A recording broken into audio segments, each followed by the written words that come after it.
Wow, wow, wow. What is going on, Pacer Nation?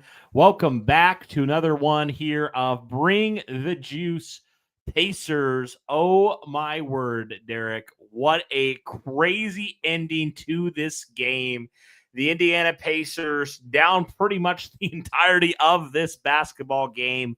Come back in the final seconds. Tyrese got ice in his veins. Haliburton delivers when it matters the most. Derek, oh my goodness. He misses the second free throw, gets it back, step back three to give the Pacers the win with a second left. I mean, dude, oh my God. There's not enough words right now to describe the insanity that was game two here of this for the Pacers. And I don't know about you, Derek, but the adrenaline's still here, man. I'm not going to be able to sleep tonight for a while. Just insane kind of stuff, dude. Like, Tyrese just, oh my gosh. What? Thankfully for me, I wasn't watching it when he hit it, unfortunately, because I kind of wish I was seeing it now. But, like, yeah. Was that not, like, the most, like, Reggie Miller-esque type clutchness that you've seen from Tyrese Haliburton? Dude, he just continues to show up in the biggest of moments when it counts. Tyrese Haliburton just keeps making these clutch shots at the end.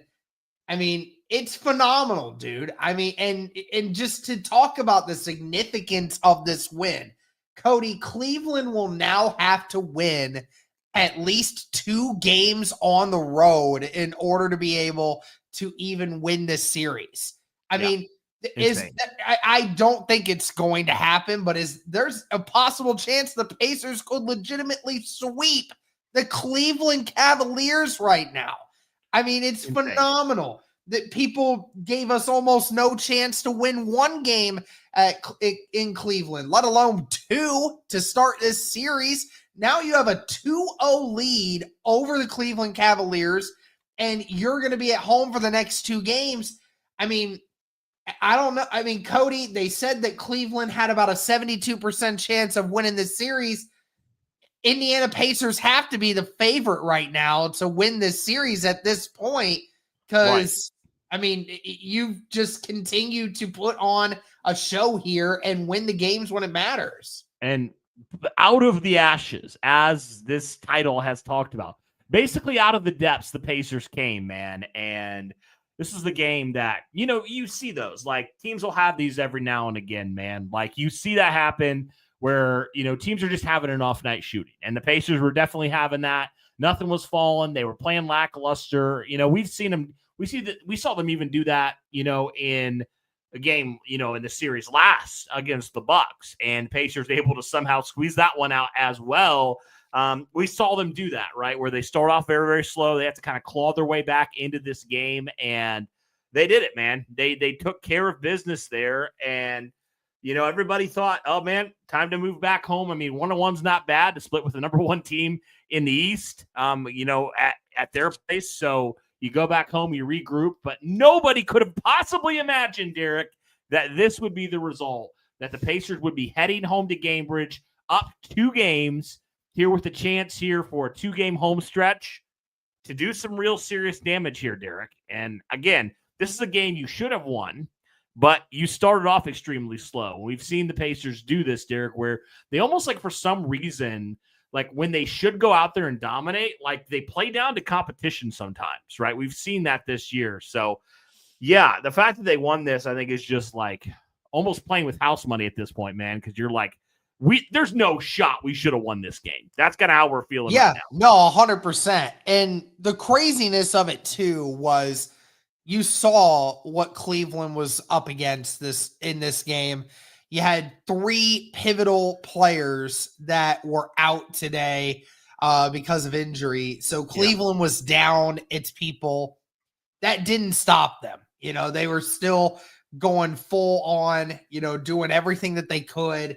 And, they had control of this game for a good chunk of it. I mean, remember, the Cleveland Cavaliers were ahead by 17 after the first quarter ended. So it was already looking extremely bleak for the Indiana Pacers. But, to just find a way to win it. I mean, again, it doesn't always have to look pretty, and it surely didn't tonight.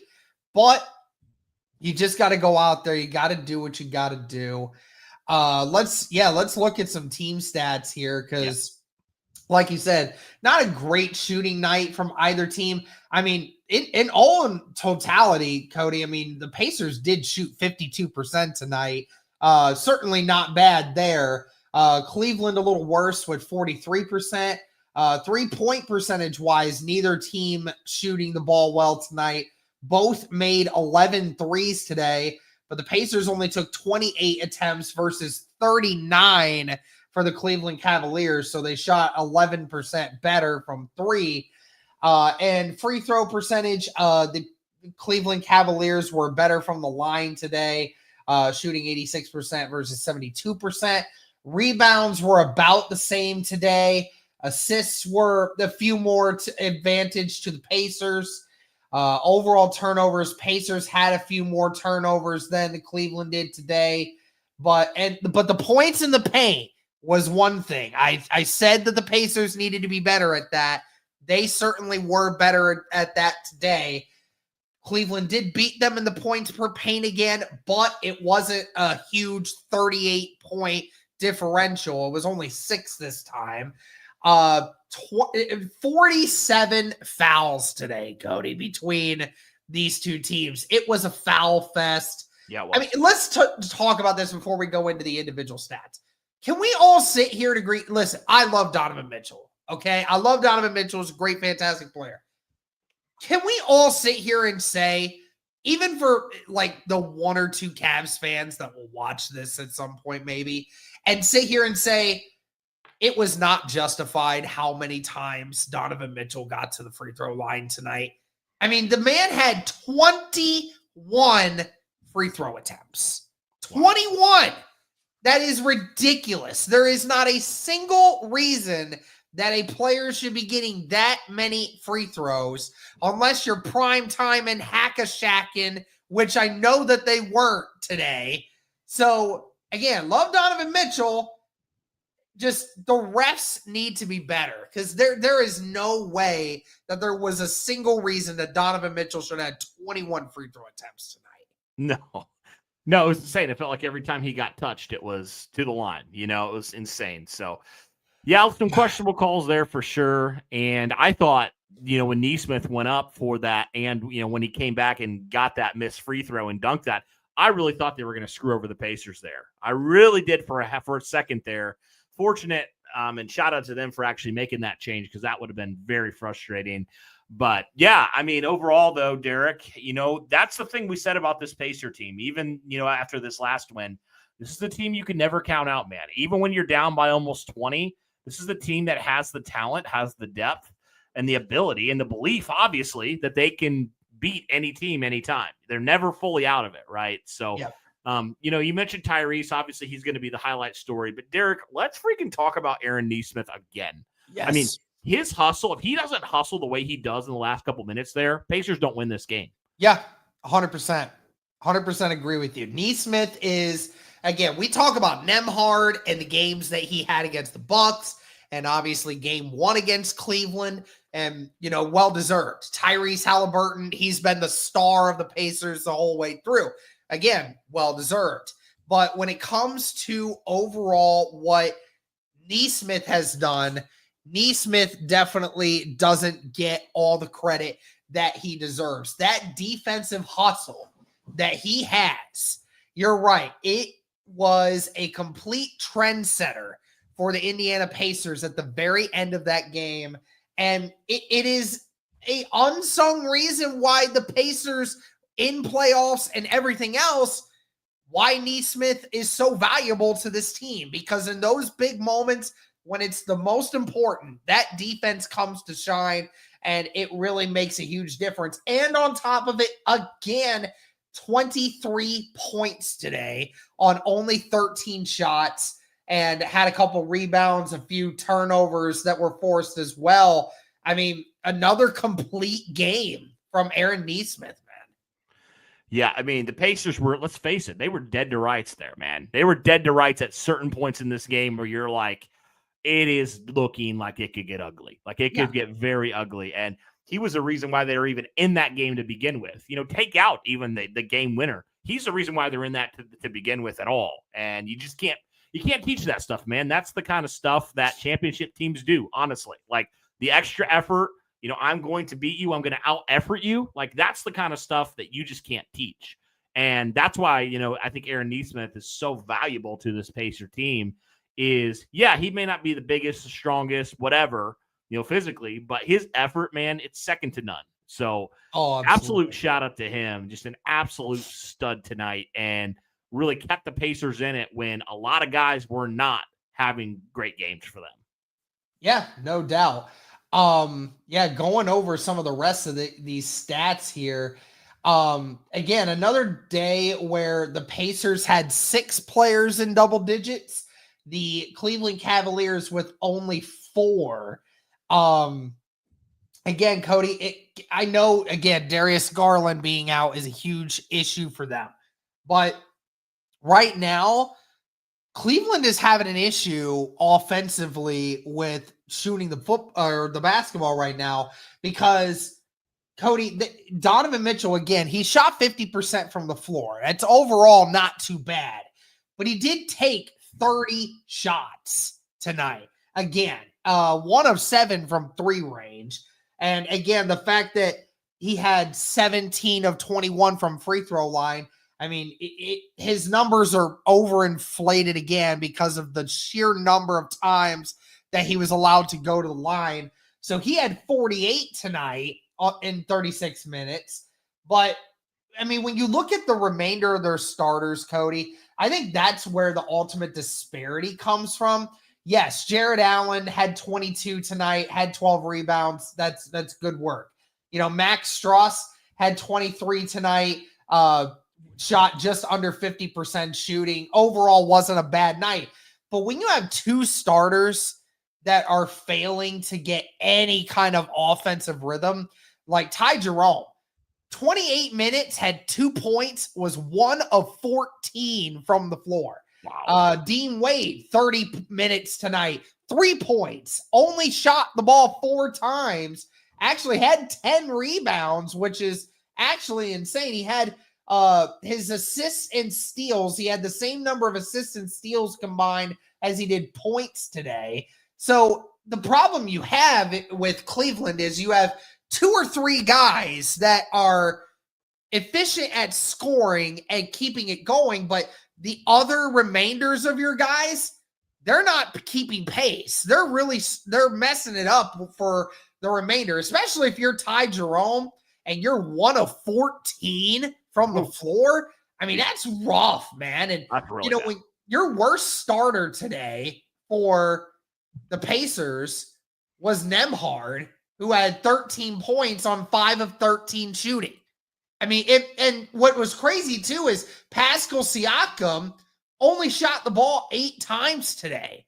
He didn't get hurt or anything today, did he? Because no, it was weird. They you think he has that advantage, and they just didn't get him the ball tonight. It was strange. Yeah, it only 8 shot attempts, which is extremely weird for the Pacers to go away from Siakam the way that they did. But look at the difference in disparity, Cody, when it comes to the Pacers.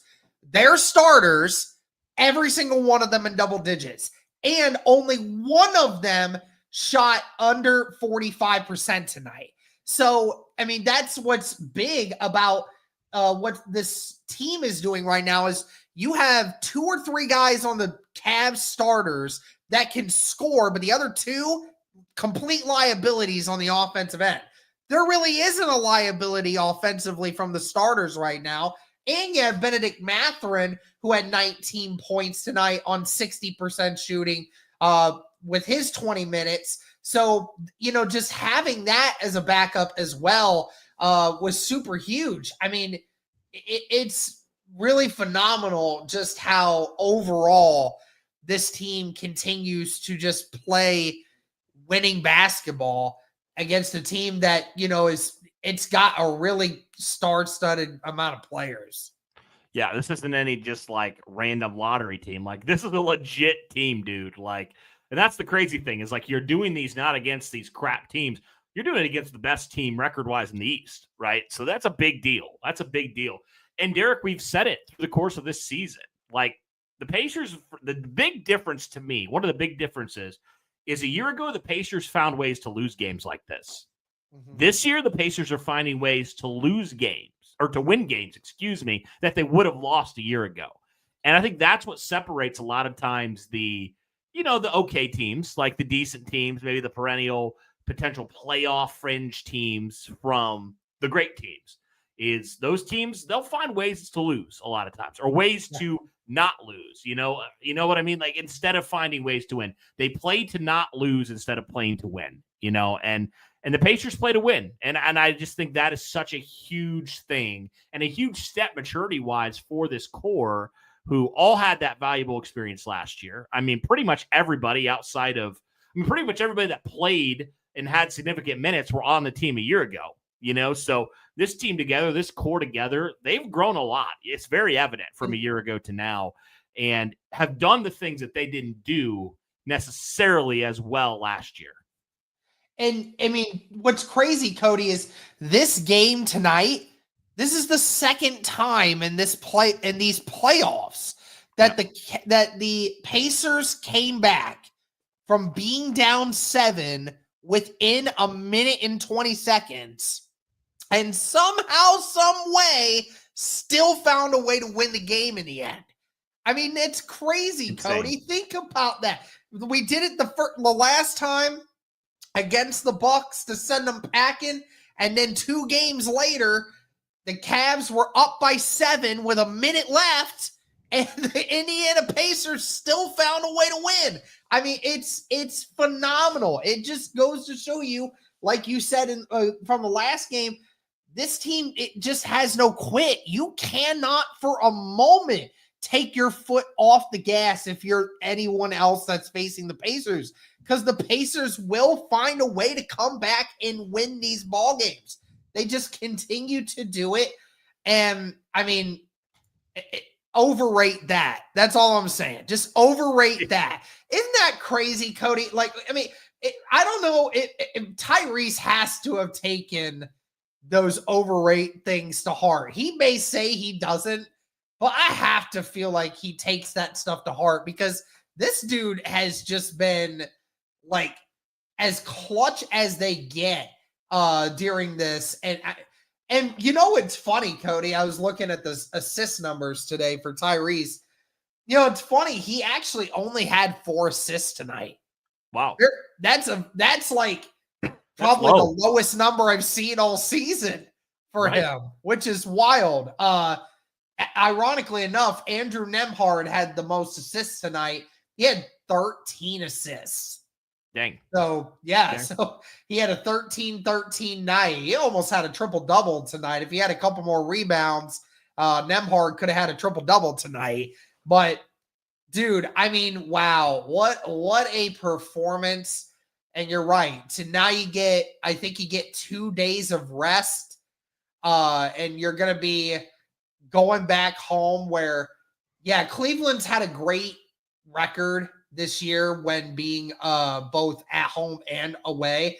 I just want to say this, Cody, that during the regular season, Cleveland only lost 7 games at home this last year. And the Pacers just won back-to-back games in their building, which is wild. Crazy. And the Pacers, I think that's the thing we're not talking about. Like, they didn't do it at home. They did it in Cleveland, back-to-back. Yeah, win. They quieted that crowd, and I got to tell you right now, there is not a single Cleveland Cavalier fan that is confident about this series anymore. They might have been before this game tonight. Hell, they might have even been comfortable. They might have been pretty comfortable about it at halftime of this game and thought, this is it. This is the Cleveland team that we remember. They're going to win this game. They're going to go in. They're going to win at least one game in Indy. then we're going to come back home. They're going to figure it out, and we're going to be fine. But there is not a single Cleveland fan that can sit there with a straight face and tell you that they feel confident that the Cleveland Cavaliers are going to get this done now, especially with the fact that you don't know what's going to happen with Mobley. You don't know what's going to happen with DeAndre Hunter. You still don't know if you're going to get Darius Garland back within the next few games. And you're going to face a Pacers team who, when you look at their record at the end this year, they were 30-12 at home. So they were a very good team at home this time around. And so, I mean, if the Pacers can come away with at least one win at home, I mean, I don't see any situation in which Cleveland can win 3 straight in a row on us. I really don't. Yeah, and the injuries are definitely a real concern for Cleveland. I mean, we talked about it, like Cleveland has some depth, but it's definitely being tested right now. No doubt about that. And, you know, a lot of people say, oh, the injuries, the Pacers are so lucky. But I'm kind of just sit there and I say, I mean, what do you expect them to do at this point? You know, you play who's in front of you. That's just how it works, man. So, yeah, I mean, definitely this one was a huge, huge one for the Indiana. Huge confidence booster. I mean, even when you're playing like absolute garbage for, you know, a good chunk of this game, let's call it what it is. That first half wasn't good for the Pacers. That first quarter was horrendous for the Pacers. And to be able to come back from that, even when, you know, you just felt like every time you tried to draw close, Cleveland would, you know, do something. Like they would come back and they would do something. And man, to be down by, you know, what was it, 7 points with like a minute left to go, you're just like, there's no way they complete this, right? And so the fact that they did that, I mean, Tyrese Haliburton, man, that's just some generational type of stuff right there. That's some legendary stuff. He's definitely going to go down in Pacer history as one of the best. I truly believe that because he's doing some crazy stuff, dude. Some crazy, amazing stuff. So definitely shout out to him and just shout out to this team, man. The resilience tonight when you didn't play well. I mean, fans were calling in the third quarter. They were like, yeah, you're done. Like, you're done. You know, wrap it up. Let's go to game 3. Here we go. So, I mean, just to say, like, this is a huge, unexpected win, honestly, with how bad you played. And, I mean, if you're Cleveland, I mean, this just has to be, like, you know, basically just cutting down the win that you had in your sales at this point. Like, just taking it completely out of this team at this point. That's a devastating loss right there. Yeah, definitely a devastating loss, man. And it just can't get any better right now if you're a Pacers fan. I mean, this is exactly what you wanted to see starting. I mean, this could not be better. But that's going to do it for this one, guys. The Indiana Pacers take game 2 against the Cleveland Cavaliers. They now have a 2-0 series lead over the Cavs and will now be going back to Indiana to hopefully finish out this series. Cody, the narratives tomorrow across the national media, are we putting our money on the Pacers are a good basketball team, or are we putting it on, Cleveland is down 3 important players and that's ultimately why they can't win? You know what it's going to be. We know which narrative it's going to be. They're not going to respect the Pacers until the Pacers are in that, you know, in the championship at this point. Even like, when they do, they're still going to be like, oh, they had the easy route. It's always going to be something, but just continue to prove the haters wrong, man, at this point if you're Indiana. So, yeah, yep. I'm fully expecting the national media to do what the national media does and completely be ignorant like normal. So I'm just kind of expecting that at this point. They just do that. They don't care about these small market teams. They just like to talk about, you know, these other teams. So whatever, man, it is what it is. But hey, reality is Pacers up 2-0. So you'll take that any day. Yep, absolutely. Well, that'll do it for this one, guys. Thank you so much for tuning in. And as always, go Pacers.